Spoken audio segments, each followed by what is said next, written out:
ఇక కాకినాడ జిల్లా పిఠాపురంలో కూటమి పార్టీల మధ్య విభేదాలు బగ్గుమన్నాయి. ఇక పాడా కార్యాలయంలో ఏర్పాటు చేసిన ప్రభుత్వ కార్యక్రమంలో టీడీపీ జనసేన కార్యకర్తలు పరస్పరం తోపులాటకు దిగారు. ఎస్సీ సామాజిక వర్గానికి చెందిన లబ్ధిదారులకు పీఎం అజయ్ పథకం కింద చెక్కులు పంపిణీ చేసేందుకు సిద్ధమవగా ఈ వివాదం చోటు చేసుకుంది. కార్యాలయం వెలుపల ఏర్పాటు చేసిన సుస్వాగతం ఫ్లెక్సీలో సీఎం చంద్రబాబు నాయుడు ఫోటో లేకపోవడంపై టీడీపీ నేతలు తీవ్ర అభ్యంతరాన్ని వ్యక్తం చేశారు. ఫ్లెక్సీలో సీఎం ఫోటో ఎందుకు పెట్టలేదని మాజీ ఎమ్మెల్యే ఎస్పీఎస్ఎన్ వర్మ అధికారులను నిలదీశారు. ఈ క్రమంలో జనసేన టీడీపీ శ్రేణుల మధ్య వాగ్వాదం జరిగి అది కాస్త తోపులాటకు దారితీసింది. ప్రస్తుతం పిఠాపురం టౌన్ పోలీసులు రంగప్రవేశం చేసి పరిస్థితిని అదుపులోకి తెచ్చారు. అధికారుల నిర్లక్ష్యం వల్ల ఈ పరిస్థితి తలెత్తిందని తెలుగుదేశం శ్రేణులు ఆరోపిస్తున్నారు. చంద్రబాబు నాయుడు ఫోటో లేకుండా చేశారు. అర్థమయ్యేది ఏంటంటే ఇప్పుడు ఎవరైతే నాయకులు కనబడుతున్నారో వీళ్ళ అధికారులు చెప్పి చంద్రబాబు నాయుడు ఫోటో శాశ్వతంగా పిఠాపురం నియోజకవర్గంలో లేకుండా చేస్తున్నారు. ఆఖరికి చంద్రబాబు నాయుడు ఒప్పుకున్న మా ఫోటో వద్దని నేను మట్టికి ఒప్పుకున్నా. కానీ నా లీడర్ 22 ఏళ్ళు ఆయనతో పనిచేసిన కుటుంబం ఇక్కడ తెలుగుదేశం పార్టీ. మా లీడర్కి అవమానం అయితే మేము ఎందుకు ఊరుకుంటాం?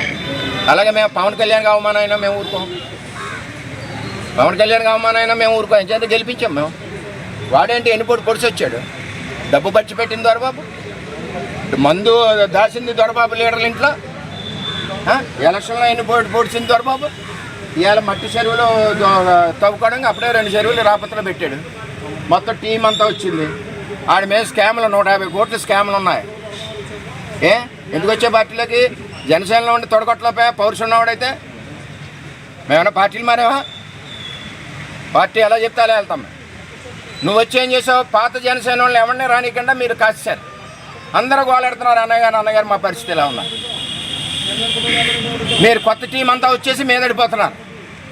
మాకు చేతగా కాదు, చాలా గట్టిగా ఇస్తాం ఇవ్వడం. పడా కమిషనర్ గారితో సార్ మాట్లాడుతుంటే డైరెక్ట్ గా వాళ్ళందరూ పడా కమిషనర్ చెప్పాడు, తప్పు అయిపోయిందండి, పొరపాటు అయిపోయిందండి, నేను చూడలేదని. గొడవ అక్కడితో అయిపోను. మీదడిపోతుంటే ఇప్పుడు ప్రోటోకాల్ లేకపోతే పడా కమిషనర్ తప్పు ఎందుకు చెప్తాడు? సారీ చెప్పాలని పనే వచ్చింది, డబ్బు తీసేవాల్సిన పనే వచ్చింది. చాలా టూ మచ్గా ఉంది ఈ నియోజకవర్గంలో. మేము ఇక్కడ